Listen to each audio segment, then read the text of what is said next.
الحمد لله والصلاة والسلام على رسول الله وعلى آله وأصحابه ومن والاه.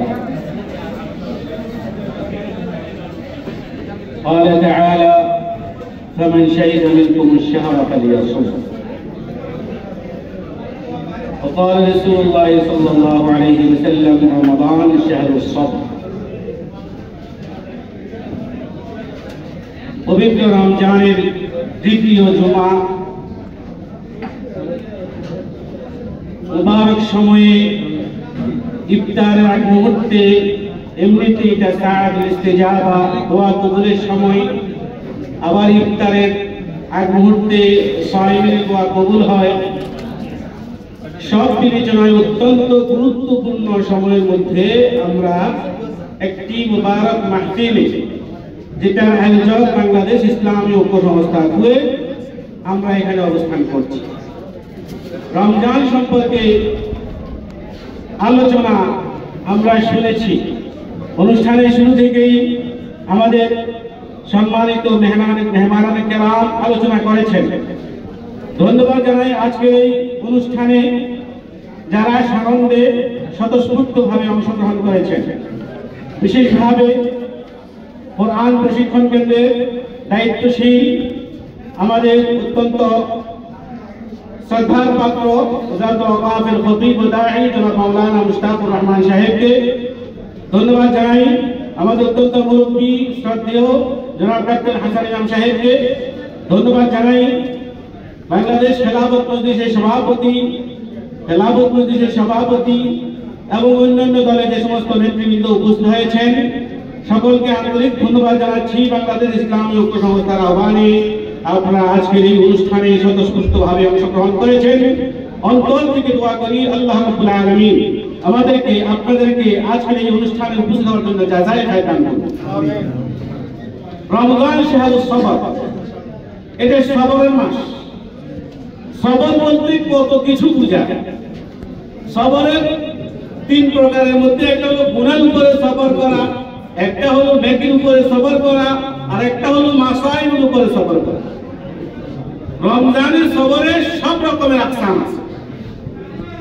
রমজানের শাহরুস সবর আল্লামা ইবনে রাজব আল-হাম্বলি রাহমাতুল্লাহ আলাইহি লাতাইফুল মাআরিফের মধ্যে লেখেন, এক সালাফকে জিজ্ঞাসা করা হয়েছে লিমা শুনিআ সিয়াম আও লিমা শারা, মানে কেন রমজান চালু হলো, মশরু হলো। তখন বলা হয়েছে, উত্তর দিয়েছেন তিনি, লিয়াযুকাল গানি তা'মাল জাওর, উপবাস থাকার যে কি কষ্ট এটা যেন ধনী ব্যক্তি বুঝেন, এটার জন্য রোজা মশরু হয়েছে। আমাদের পূর্বে হযরত ইউসুফ আলাইহিস সালাতু ওয়াস সালাম তিনি প্রশ্ন করেছে কেউ তাকে যে আপনি অনেক সময় উপবাস থাকেন, অথচ আপনি এই বিশাল রাজ ভান্ডারের খাজনার মালিক, আপনি রোজা থাকেন কেন বা আপনি উপবাস থাকেন কেন? হযরত ইউসুফ আলাইহিস সালাম একে উত্তর দিয়েছেন যে আমি যদি রোজা না রাখি, উপবাস না করি, তাহলে যে সমস্ত মানুষ উপবাস থাকে, দিনকে দিন খেতে পারে না, তাদের কি কষ্ট হয় এটা আমি অনুভব করতে পারবো না, আমার উপলব্ধিতে আসবে না।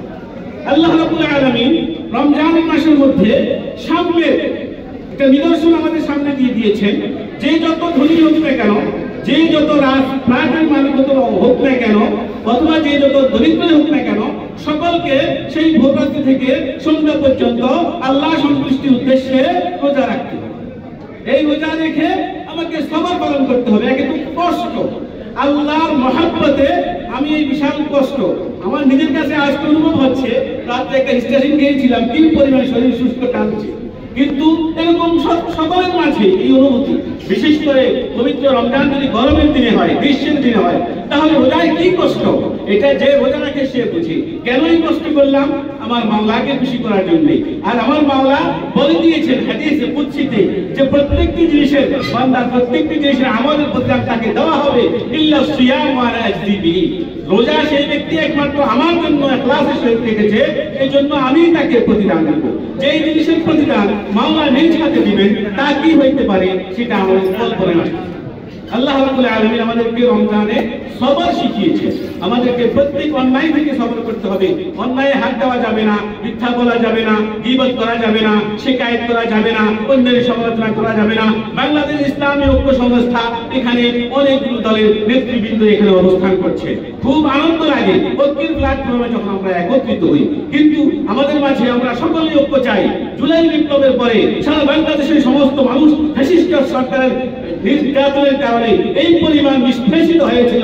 জুলাই বিপ্লবের পরে মনে হয় যেন কোটি কোটি জনতা তারা কি বলা হয় শান্তির নিঃশ্বাস ফেলছে, স্বস্তির নিঃশ্বাস তারা ফেলতে পারছে। এখন সকলের মনে এখন এই আবেগ এসেছে যে আমাদেরকে ঐক্যবদ্ধ হতে হবে।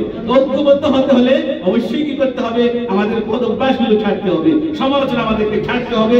ঐক্য করতে গেলে আমাদেরকে অবশ্যই সমালোচনা ছাড়তে হবে, বড় নিন্দা বড় চর্চা আমাদেরকে ছাড়তে হবে। আমি বারবার বলি, আবারও বলি, সমস্ত রাজনৈতিক অনুষ্ঠানে যদি আমি দাওয়াত পাই আমি এক কথা বারবার বলি, সেটা হলো সমস্ত রাজনৈতিক দল যারা ইসলামী হুকুমত বা ইসলামী খেলাফত প্রতিষ্ঠার জন্য আন্দোলন করেন, রাজনীতি করেন, তাদেরকে আমি বলি সবসময় অন্যের সমালোচনা না করে আপনি আপনার দলের যে সমস্ত গুণ আছে, দলের নেতাদের যে সমস্ত গুণ আছে এবং আপনি কি কি জিনিস নিয়ে খেলাফত প্রতিষ্ঠা করতে চান সেগুলো আপনি আলোচনা করেন।